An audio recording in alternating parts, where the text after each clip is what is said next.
Good day everyone, especially to our instructor, Ma'am Merlin Arado. I am Jubert Magistrada, BS Criminal G2, Block 1. Today, I will discuss the biological theory of crime.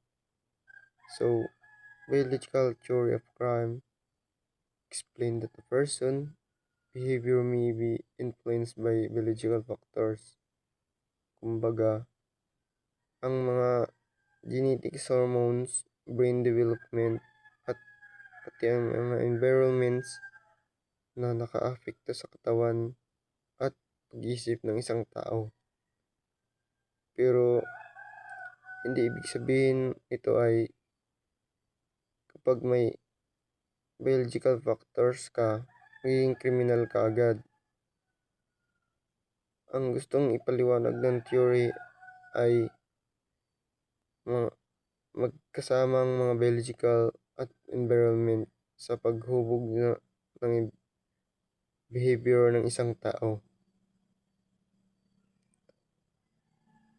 So, there is a three biological theory of crimes.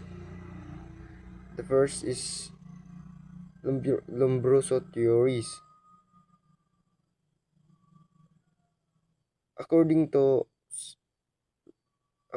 Cesar Lombroso, may mga tao daw na gianak na may tendency na magiging kriminal.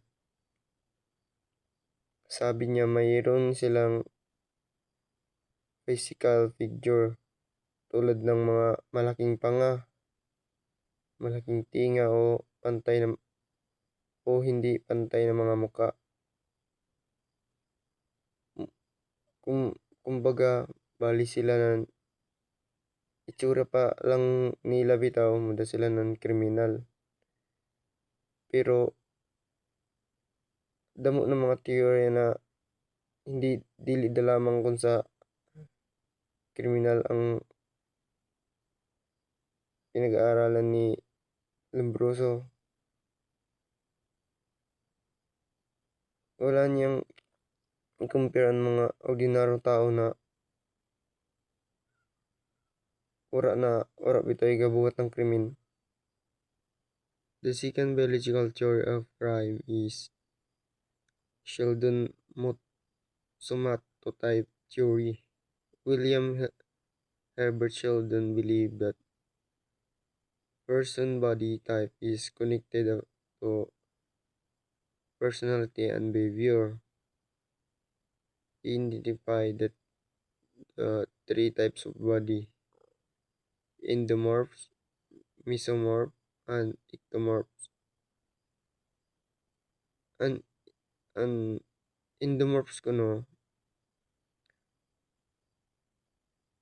endomorphs, yun mga soft body bitaw, yun mga tagba bitaw ng mga tao. Bali nila kuno mahimo na crime kuno ay mangilad na bitaw sila ng mga tao through social media. And mesomorph no ay yung mga muscular bitaw ng mga tao.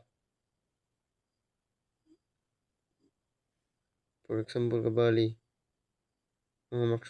mga athletic, yung mga dagko bitaw ng mga braso nila, mga katawan bitaw, mga active, adventurous, competitive bitaw sila sa mga himo ng crime, og handang mag-take ng mga risk panlaban bitaw sila sa mga kriminal, hindi sila manghadlok.